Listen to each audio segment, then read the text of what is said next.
There's something wrong with my new tiny house. Part 4. I was freaked out, understandably. I didn't even realize I was still screaming until I saw a light shining in my eyes. It was Dave, and with him was a sheriff. "Son, are you okay?" asked Dave. The sheriff came over slowly to me. "Your neighbor said he heard screaming, and that's when he called me. He said it had been going on for over a half hour." I was shaking and inconsolable. I still had, in my hand, Sasha's finger. I looked at the servant of the law, and he graciously took me over to my porch and helped me sit down on the stoop. Dave was still with him and looked worried as a father would. He normally had slicked back gray hair, but today his hair was in a mess of waves hanging about his head. I must have woken him up with my screaming. I think I killed someone. I think I killed my girlfriend, my ex-girlfriend," I stammered. "Tell me, why do you think that?" That's when I reached out to him and handed him the finger that I was still holding. The sheriff looked at me and his face went white. "Where did you find this?" "The grass, over there." He grabbed a handkerchief from his pocket and placed the finger in it. "Why do you think someone would want to harm her exactly?" I don't know, unless it's to hurt me."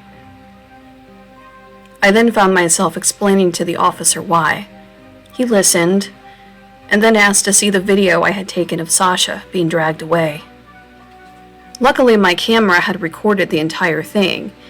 The only catch was that there was no longer any sound. It was as if the sound had been deleted from the video. The video was also blurry in parts where none of it should have been.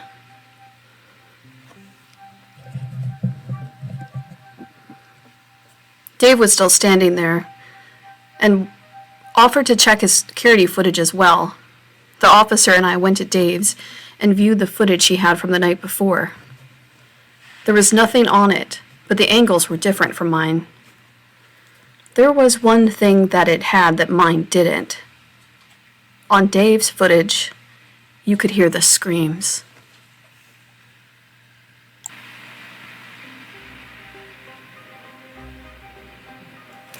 "That has to be Sasha," I said frantically. The officer looked at me and could see how upset I was. I was crying now, and I was trying not to. The officer didn't consider me a suspect, that I knew of, and gave me a pat on the shoulder, as if to say, "Oh, it's gonna be okay." But it was far from gonna be okay. Perhaps he felt sorry for me in my predicament, but I could tell he had no clue what to say to me.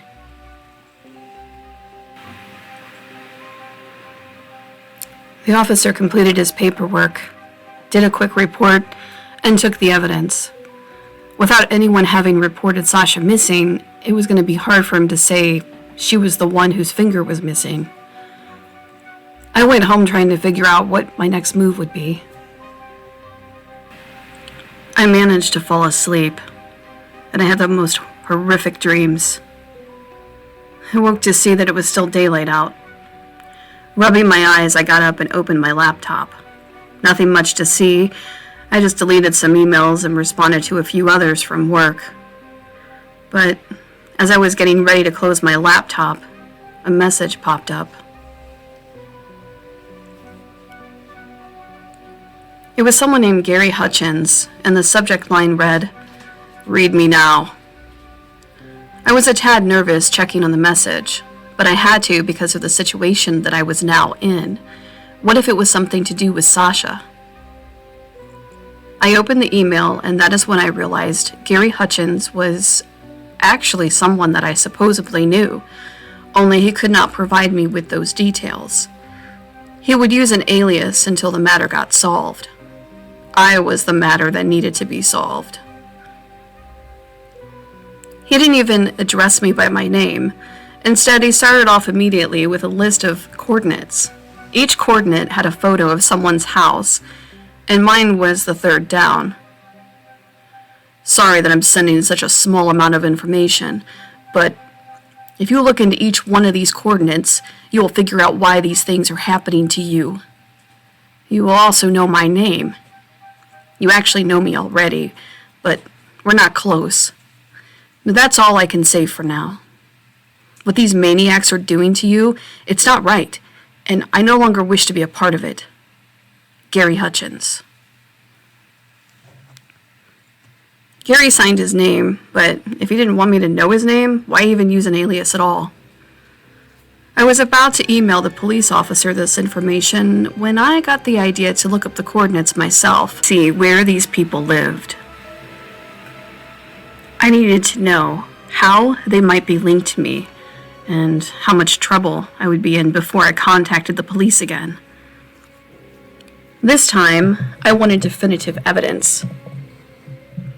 So, I went into my Google and I typed in the coordinates. Simple enough, only when I found the names of the other individuals, I did not know any of them. Thank God for social media. I looked them up on a social media site that specialized in computer operators and engineers. I found two of the guys, but the last one, it was a woman by the name of Angel, who had been running a business out of Nevada for a ranch that specialized in sex. None of this made any sense. How are all of these people linked to me? And how were they linked to each other? The first two men were just your average Joe. In fact, one was named Joseph. The other was Danny. Complete mystery. I emailed Gary Hutchins back asking how these people were even linked to me and why he was sending this information to me. Instead, I only got a message saying the email address did not exist. More trickery. More bullshit. I decided to enlist some help. While I was great at some information online and basic detective work, and even some basic hacking, my friend from out of town, Micah, was very secretly one of the best hackers in the world. If he had the name of anyone in the world and a photo, he could literally get into any system and tell you what their blood type was. He was that good. But he had not been in the business of finding people for ages. He now worked for a security company that he helped keep their private clients private, if you know what I mean. I phoned him and asked him if I could come and meet him the next day or so, out where he lived. It was only a 4-hour drive, so I figured, hey, why not? He agreed, and the next morning, after a quiet night for once, I drove 4 hours to him and we met at a local coffee shop in his area. Micah was a new dad also, so meeting at his place was not going to work. Micah came into the shop and we hugged as bros do. We sat down and he couldn't help but show me a photo of his wife and their newborn. I smiled, but this was not going to be a social call, so I explained everything to him. I told him about Sasha. That's when his face got very white. What is it? I asked. Sasha sent me an email about 10 minutes after you texted me yesterday. I thought it was odd, but at one time we had all been a foursome, Micah and his wife, and Sasha and I. What did it say? She just said, congratulations on my new baby. You're saying you found her finger? I can't figure that out. I think something very fucked up is going on here. Micah nodded and then asked to see my laptop. I showed him the email from Gary Hutchins. Within seconds, he traced the IP address to 4 miles from where I live to a man by the name of Hutch Garrison. Seriously? I couldn't even help but laugh. Hutch Garrison was a short, nerdy guy from my company who never said anything to anyone. He kept to himself and rarely spoke, if ever. He didn't even seem to be very creative in the alias department either. So Micah had an idea to help get into his computer and see what he was trying to tell me without telling me. As it turned out, the Madam, Angel, who was also going by an alias, her real name was not in any of the files found in Hutch Garrison's computer. Micah was somehow able to trace the other two guys to respective bank accounts with large funds that were deposited daily, then transferred again into an offshore bank account. The reasoning wasn't clear at first, but through more digging, Micah found both had given money back to my current employer in the form of miscellaneous merchandise. The real kicker was this Angel. If we could figure out how she was connected, that would be the final answer. Then it hit me. Angel. Wait. That was what Sasha always called herself, even just jokingly. She even had little angel earrings that said Angel on them. God, why didn't I see this before? Sasha was masquerading as Angel. But why? I looked at Micah. Can you text Sasha and ask her if you guys can video chat? I need to be sure that it's really her. Micah did as told, and without even a bat of an eyelash, Sasha answered the phone. Sasha wasn't missing, but was her finger? Unless someone was doing some major AI tech on the phone call, I didn't think that was even possible. Micah pretended that he was just calling to catch up, and he sent a few dozen photos over the phone to play it off. Had to send over pictures of the newborn, because that's what friends do. I was too distraught to focus on it. I was trying to stay hidden from view so she didn't see that I was there with Micah. He laughed and said something, then she giggled, and then they hung up. That was Sasha. Micah, how can you tell? I asked him. Because I ran a trace while I was talking to her. He turned my laptop towards me. There were a bunch of images and a coordinate location. Also, her finger had a bandage on it. Now I really needed to know what the hell was going on. Micah patted me on the back. It's simple, man. She's playing games with you. Not just any games, but some serious high-stake games. Why would she do that? You gotta think, man. Why would she do that to you? I sat and thought about it for a while.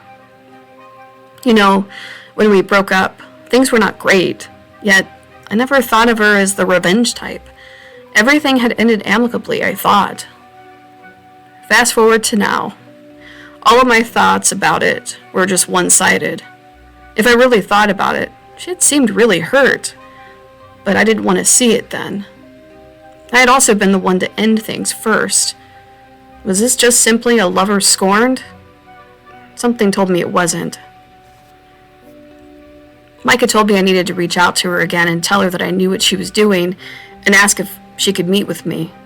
So I did just that. And then I received a message from her phone. Tonight at midnight. I wondered if I should ask her to meet me alone, but then I decided against it.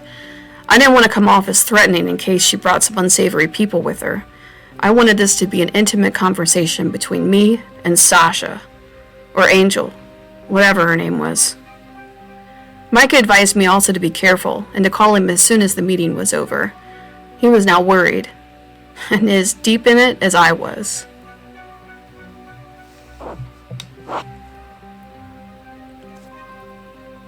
That night, a car pulled up next to my tiny house. Sasha was behind the wheel, and she was alone. Thank God. When she got out of the car, I noticed the wrapping around her hand. I'm guessing the finger being chopped off was real, as some sort of showing that something really had happened to her even when it hadn't. It was some serious method acting. She didn't say anything, but she followed me into my tiny house. Love what you haven't done with the place. Funny, I said. How did you find out it was me driving you nuts? I know people. Micah people, you mean. I knew you'd go to him eventually. Why? Simple. How? Money, dumbass. Your company's CFO approached me asking me if I would help put the brakes on the new video game. He was going to take it and sell it to another company for $10 billion. Actually, I think it's worth more, but, you know. I also took care of the entertainment whenever anyone needed a break. Sasha, how long have you been doing this? Honestly? Yeah. Well, before we even met. You were sabotaging me the entire relationship? Ugh, don't take it so personal. How can I not? Oh, stop being a fucking weak-minded person. Fuck. Look, if they wanted to get rid of me, they could have found a better way than this. No, you don't get it. You see, they needed your brains, but they didn't need you. They made their money, and then they wanted to dispose of all of the evidence. They knew someone would figure out eventually that someone was stealing files. So, Sasha, I loved you. I loved you too. But like I said, it wasn't personal. She grinned, almost psychotically. Then, without a word, she pulled out a gun, and that's when I saw my future disappear. Before I knew it, she had shot at me, but luckily she was a rotten shot. She only grazed the wall behind me and managed to tackle her to the ground. Sasha then found a weak spot, kicking me in the groin. Fuck. She ran out of the house when I heard another gunshot. I heard a scream as she fell to the ground. Oh my fuck. Dave was standing with his rifle next to her.